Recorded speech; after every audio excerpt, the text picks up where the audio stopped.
let's kick things off with the boring shit first. Uh, so introduce yourselves and let me know what do you do in the band. All right, so my name is Mitchell. Let me talk. My name is Mitchell. I'm the vocalist in the band. I am Matthew, and I play bass, and I am also the vocalist of the band. And we're brothers. Yeah. So how is that dynamic in the band? I shit on him all the time. Normal brother shit. Yeah, normal brother shit. But we do we what just we talk gotta shit do. to each other. Yeah, we do what we gotta do. Yeah, and then after anything, he'll like look at me the wrong way, and I'm like, what? I'll like hear him fuck something up, and I'm like, what are you doing? I look at him too, and I was like, don't worry about it. Don't worry about it. Yeah, no, man, dynamic's pretty good. You know, I mean, I always feel like it has to be like you can't really get, too. Yeah, I mean, well, with your brothers in the band. Yeah. I mean, we have a very good like. So how did the band start? How did the band like get started? Like, where's your villain origin story? That's me, motherfucker. Yeah, that's definitely Mitchell can probably explain it better than I, because he was in it first. So like, yeah, so later on, I'm pretty much like the original like person who like brought the band together, because in high school, like I was in my junior or senior year, one of the two. As a kid, I'm always like, yeah, I'm gonna be a like musician. I'm gonna like tour the country. This is what I want to do. And like to this day, all of the friends that I used to like say that to in high school are like, you did it.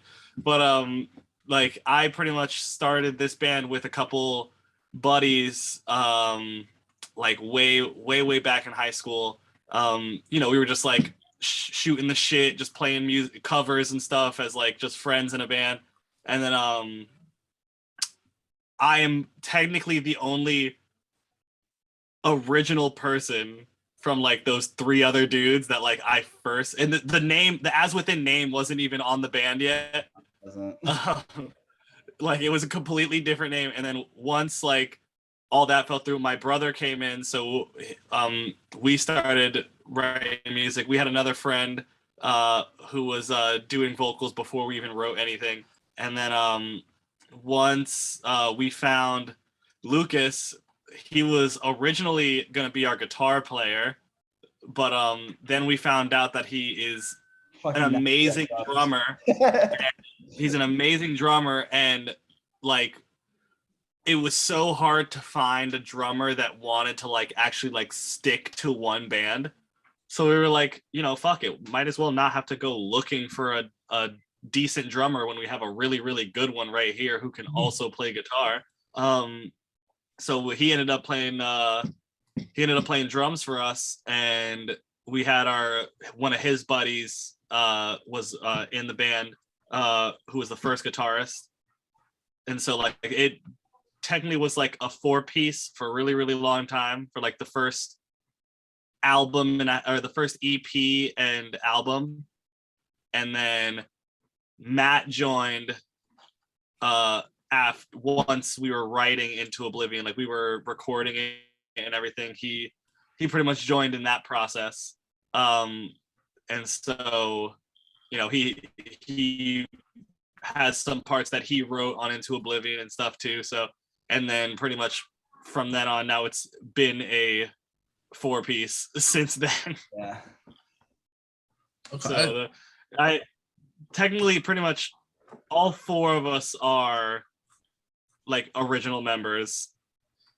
Yeah, like, basically you're might as well be the original members. Right. You're what people will know as the band. We're the original members that started kicking stuff off. Yeah. Yeah, exactly. So this is like how like a band usually starts where they're. Yeah. I was gonna say, so this album is kind of like your first like big album, I would call it. First kind of big release. it's kind of getting played at places, kind of you're going to be touring off of it. You had some EPs before this and one album. Yeah. Okay. Yeah. So what's different about this album? I think for Salvation compared to the EP and our other album that we did,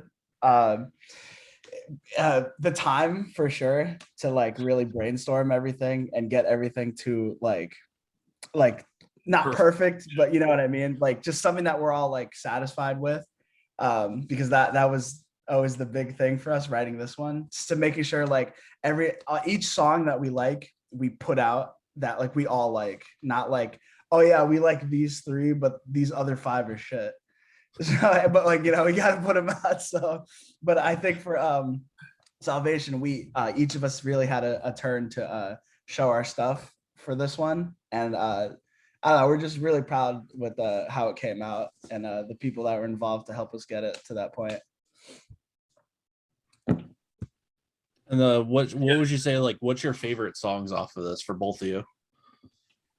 Top 3.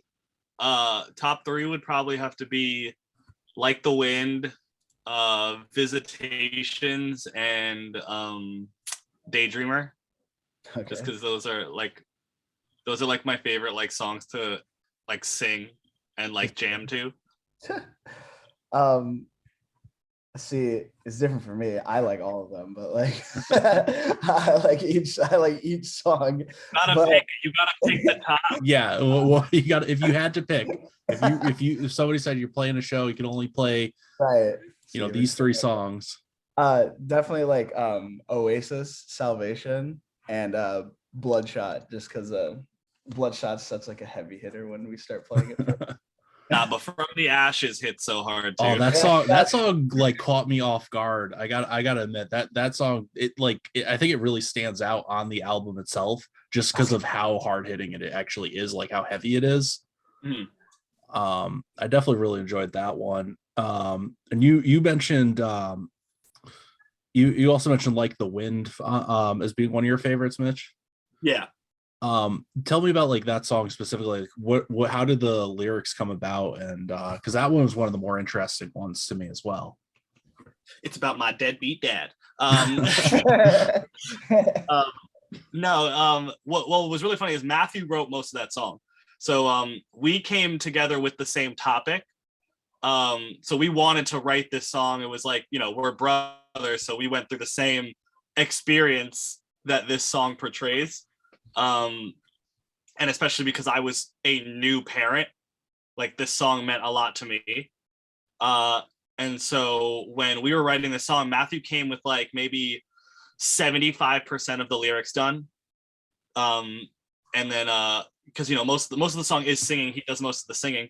So pretty much he had all of that written, and that like insane drop lyric that he wrote into the breakdown, like when I like first like recorded that in the studio, it's like the chills you feel when like that comes. It's genuine because it's literally like it's real. Me like it's real of like me saying like, yeah, I'm not gonna be the same person to my son that my dad was to me.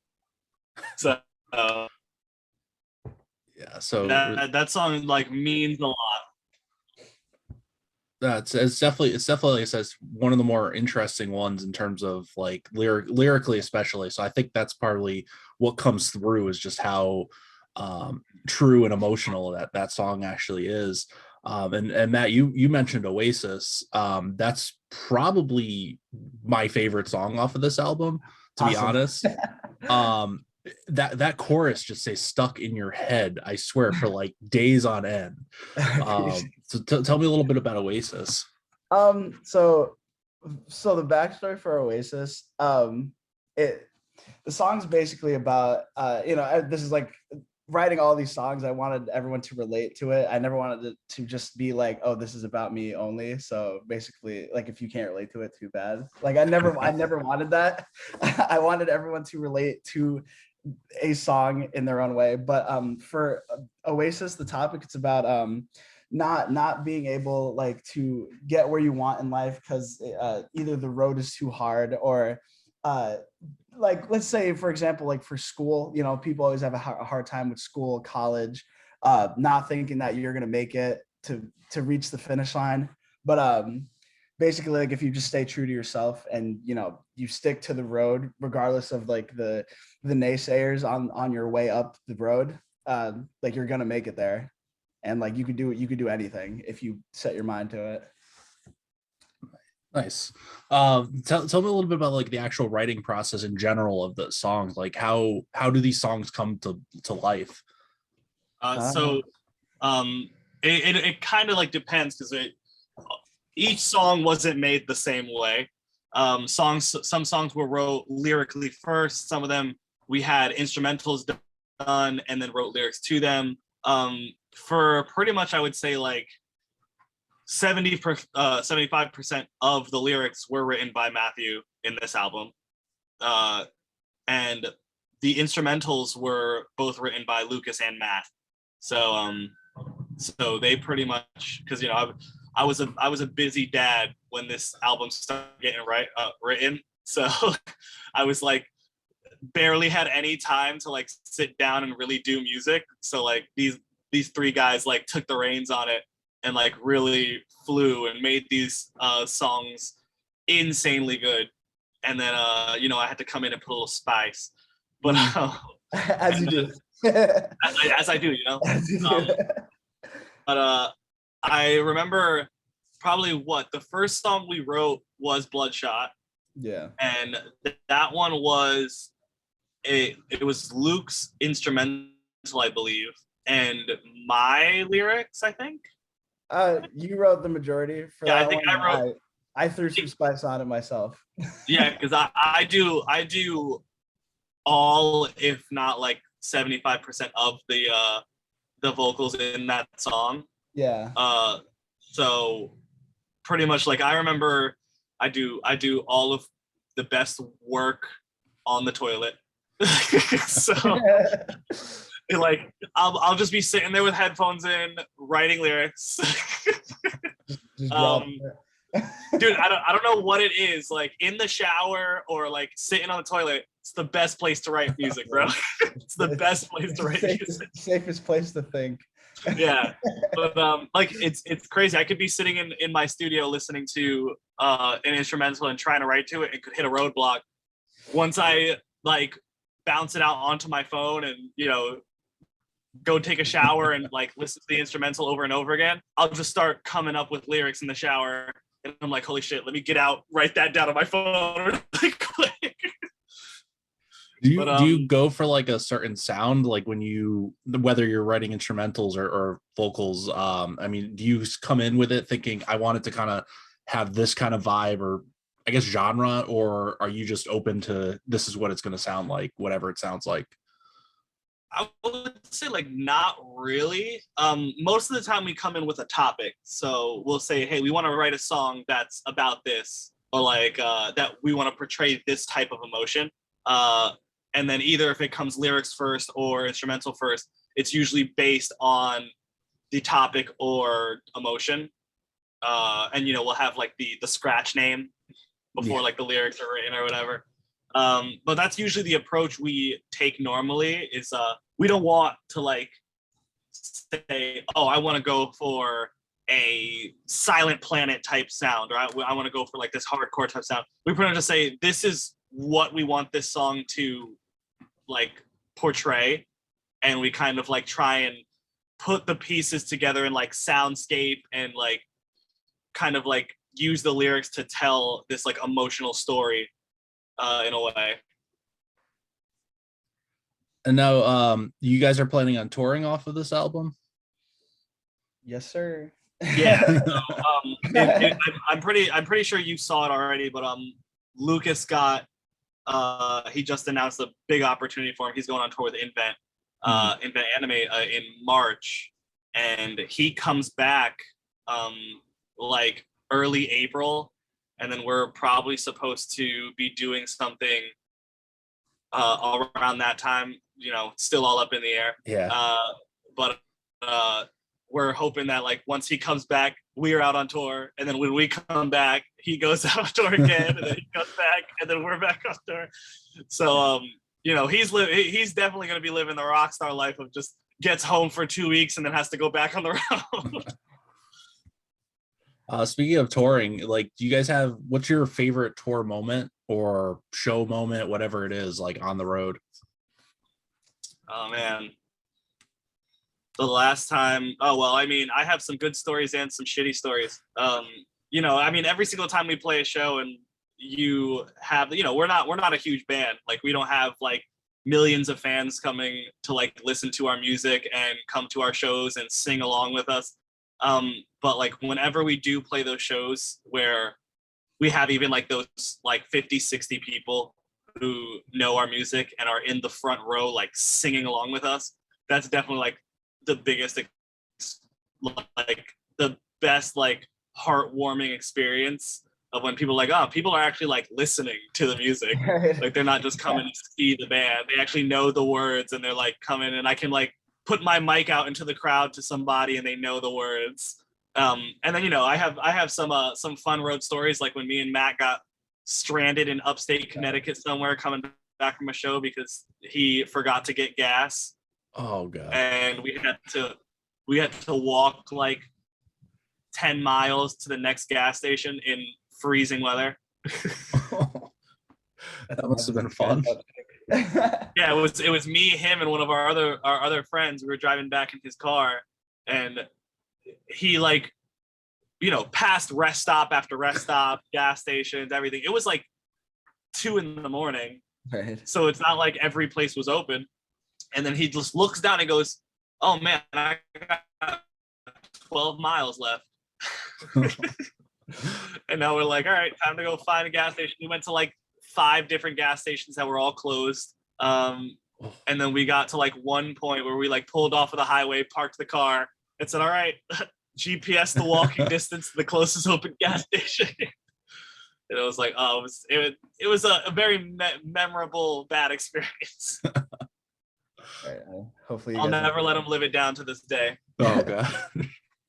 He doesn't either. Whenever we go out driving, he's always like, "What's my gas at?" Right. Matt, you got anything, like any moments you remember? Dude, honestly, like I'm still growing to have those experiences like that. Like how Mitchell just said, like something small like that is like really big for us. Just like having people actually listen. Regardless if they don't know like the full lyrics to a song, or just the drop lyric, or only the chorus, like just the fact that like I can hear like somebody is listening and just like singing something, or meeting like a couple people after our set. I don't know, that is like, that's always like a memorable thing for me that like I don't really forget ever. Like, Yeah, I remember. Let's see what happens this year. No, I remember just this last show that we played. We opened up for Nonpoint in Pennsylvania, and we had a bunch of people who like never heard of us before, who were like not used to like the metalcore style, because Nonpoint was like this more new metal style, like Yeah. So we were one of 2 like metalcore bands on there, and I had this couple come up to me, and this guy was like, "Hey, like, I love you guys. I've never heard of you before. Like, you guys are like my new favorite band. My girlfriend, though, first metal concert she's ever been to, and so you have the opportunity to say that you are the first metal band that she's ever like gotten into and liked." And I was like, yes, that's all. And they came up to me and like were talking to me for a minute, and she's like, yeah, like I've never listened, like she even said like it's different than listening to like metal in the car, or like just listening to it, than coming to a show and like seeing the emotion and the performance in front of you, which like was what like won her over. And I was like, thank you, that means a lot to me. Yeah, that live experience is always different. It's always weird too, because there's some bands where, or even songs from bands you love, where you might not like that song that much, but once you hear it live, it's a life-changing experience. Right. So that makes a lot of sense.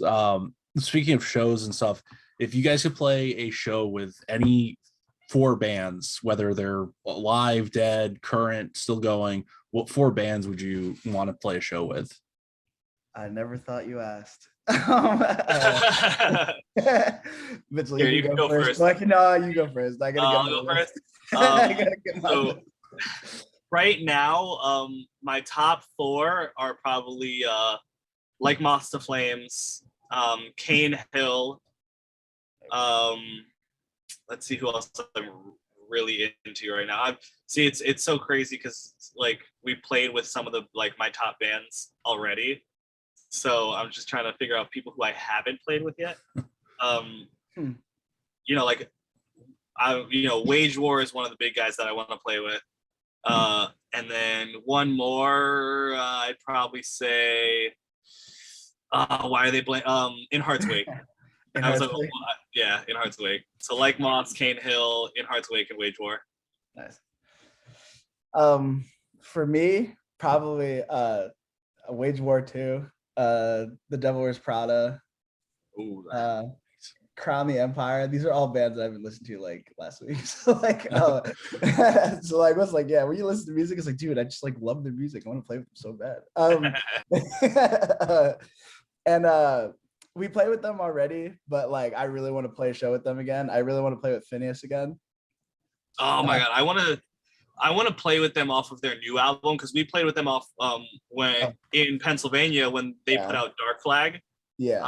And it was insane. The guitar work and the vocal performance on oh my God, it was insanely good. That show alone was like, what was it like? Impending Doom, Great American Ghost. I'm not gonna remember the other one. Yeah, I think there was one more. It wasn't. Monument of a Memory when Tommy was in the band. Yes. And I always get this band confused. It's not Upon a Burning Body. It's I know exactly what it is. Yeah, because I always get them confused, and it's not them. They have a song called God Amongst Men. I'm not gonna. I can't remember it. I gotta look it up now. I gotta give them their rep. Hold on. Fire from the Gods. I wish. I would love to play with them too. No, I can't remember. Within the Ruins. That's who it was. Within the Ruins. Yeah. I was like, I know the one song that I listen to a lot, Gods Amongst Men. Yeah. So I was like, yeah. We played. It was Within the Ruins, Great American Ghost, Monument of Memory, and Impending Doom that we played with at the Voltage Lounge. And nice. I remember I think I was like 20 years old when we played that show, and we were backstage hanging out with the Impending Doom guys, and we were getting like wristbands, and they were like the non-drinking, the non-over 21s and the 21 overs, and I was back there like the Impending Doom guys were having like beers in the back, and I obviously was like a good person. I was like, oh no, I'm not. They weren't checking IDs. I could have just said I was over 21.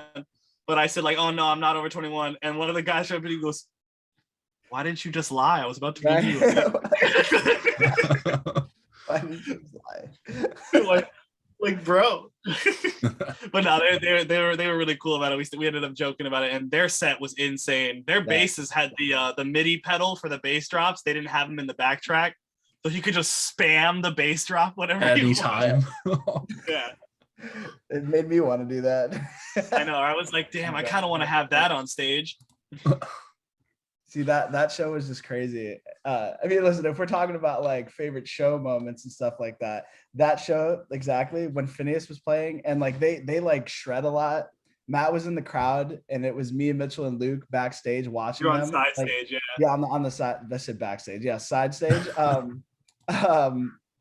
We could see Matt in the crowd literally just getting his face melted off by the guitarist, just like riffing. His like jaw was like dropped. I don't think he's ever saw Phineas before like that.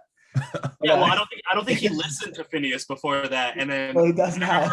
Yeah, we saw them live, and the guitarist was playing this crazy solo, and Matt was just in the crowd, jaw dropped, just watching this guy. Do you have like, because you talked about the bands you would love to play with, like do you have a band that you like, what's the favorite band that you played with so far? Definitely, I know, I'm pretty sure this was the same show, but Upon a Burning Body put on like one of the best like sets I've seen with like a show that I played. But Necrogoblicon, which I believe was on the same show, they were on the same show, were the funniest motherfuckers I've ever seen on stage. Like one, just the goblin running around back and forth is hilarious. But then they're clowns on stage. Like they give no fucks. Like it was hilarious what they would say on stage or what they would do on stage. It was hilarious. I love those guys. That's funny. What do you do to get yourself like pumped for shows? Like, do you have like a pre-show ritual or anything? I mean, usually it's just get really anxious until you hit the stage. and you get that. I don't know if everybody else, but you get like that pre-show, like, I don't know if some people get like the pre-show pee or the pre-show shit, and they like, I'm about to go on stage. I cannot go use the bathroom right now. Like, all that anxiety up, and you're like, there it is. But it's all that just like adrenaline and anxiety. Like I remember from our past show, we were walking down the stairs getting ready to go on stage, and all four of us were like, and the anxiety begins now. The record begins with a song of anxiety. That's how it works. Yeah, especially in front of a crowd who's like definitely not a metal crowd. Luckily, like right after the first song, the crowd was we won them over, which is like usually good. Sometimes it doesn't happen all the time. Sometimes you get those people who are like not into metalcore. They're here to see the headliner, and like they're like ready to be like, all right, this band can get off the stage now. But like, you know, I think we're pretty put together on stage to where like we can at least like win a crowd over if like they've never heard of us before or something like that. So we've got a little bit of a record for it. So nice. So let's hear some hot takes here. What do you think of the current scene at post-hardcore metalcore? Like what is your take on the current scene and the bands coming out today? I mean, from the bands that are coming out today, I've been seeing a lot more of like the either super duper like balls to the wall heavy bands, or like that more like Sirius XM Octane style, like very like melodic sing-along style bands. Which in my opinion, I put us in the middle. Because like we do have that Octane style sing-along stuff, but we also do have, you know, like songs like Visitations or From the Ashes or Chapter 3 that are like balls to the wall breakdowns and like heaviness all throughout the song. So I mean, you know, just from what's been coming out now, that's usually what I've been seeing, where which I mean is not bad, because especially because like metal music or heavier music is starting to get normalized in like society again, like with these rappers who are coming out that are using that like emo metal style, that post-hardcore style in their music, or like the metal bands who are easier to listen to for people who haven't listened to metal before. It's just metal is becoming more like socially acceptable again. Matt, anything you want to add? Not really. I mean, like, kind of said it all right there. I kind of just like said my own answer, but yeah. Yeah, I mean, I don't know. I if it works, you know, I mean, like, yeah, he stole my words. I had like nothing to say. I'm sorry, I talk too much. Yeah, okay. Well, here's a question for both of you. If you could only eat one food for the rest of your life, what would it be? Street tacos. Street tacos. Trying to think what I can never get sick of. You know, I would have to say either pizza. Like it could be anything from like plain to like meat lovers to pepper. It doesn't matter. It could be like almost any type of pizza, or I mean, honestly, bro, I could just live off of coffee for the rest of my life. I drink enough to feed off all of the hunger. I feel like that might result in a lot of bathroom trips. Right? Yeah. If you lived off of it. Creativity comes from a lot of coffee and bathroom trips. Man, I don't get that. Everybody says like, "Oh, coffee makes me have to use the bathroom." I was like, I could drink 6 cups of coffee in the span of 4 hours and be completely fine. Oh man, lucky. No need to flex. Yeah. Just coffee. Yeah, just flexing on everybody over here. Right? People are gonna listen to this like, look at this guy, Mr. Coffee Drinker over here. No, but if not pizza, it'd probably be like something like, ramen or like, Philly cheesesteaks or some shit like that. Nice. Can't go wrong with a good Philly. Can't go wrong with a good Philly. Yeah, a good Philly. Oh yeah. Philly. So what we've talked a lot about music and stuff and where your kind of bands you like.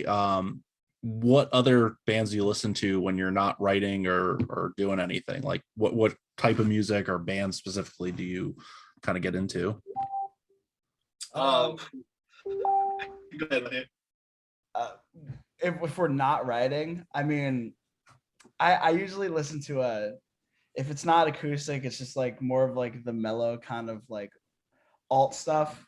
Don't get me wrong, I love my heavy shit, but like, like Mitchell kind of got me into this band that I don't really listen to, but he did a cover of it. It's like a Grayscale. Like I've been listening to that song a lot. Mitchell, you know what I'm talking about.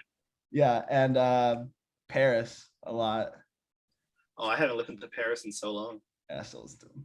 And, the occasional Justin Bieber sometimes.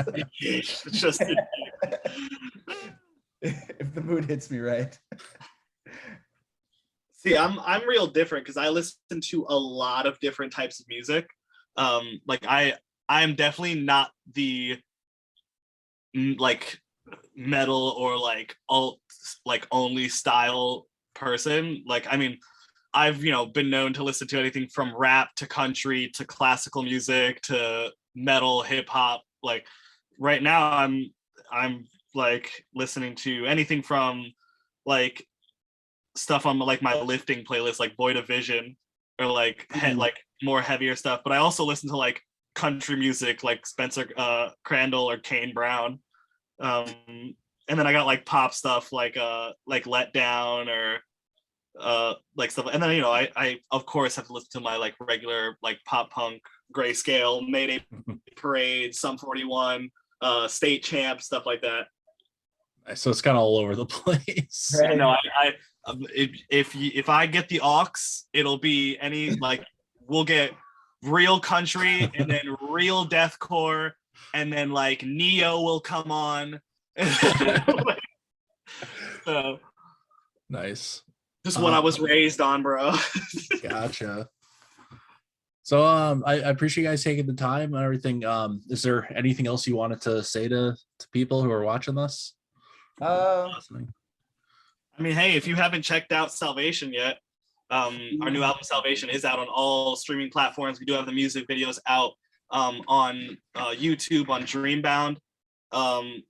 And I mean, we've got shows coming up, so if you see something and it's in your area, come through and just let us know that you saw us here, and we'd appreciate it. And where can people kind of like find you? Like, what are the socials and stuff? So Facebook is As Within So Without. Twitter and Instagram and TikTok are all AWSW Band. I believe, right? AWSW Band, or is it official? I think we switched it to band. We switched it so many times. It's AWSW Band on Twitter. Yeah. So all social medias are AWSW band. Besides Facebook is just the full name of the band. Nice. Hey, I appreciate you guys again doing this. This was fun little conversation here. Of course, man. Definitely, bro. I loved it. All right. Stay safe from that snowstorm, and I will talk to you guys later, Mitch. I guess I'll see you at work. I'll see you at work, buddy. You're just gonna be like, "Hey, good interview, man." Yeah, no. Awesome job. All right. All right, bye, bro. Take it easy. All right, I'll see you guys. I appreciate it.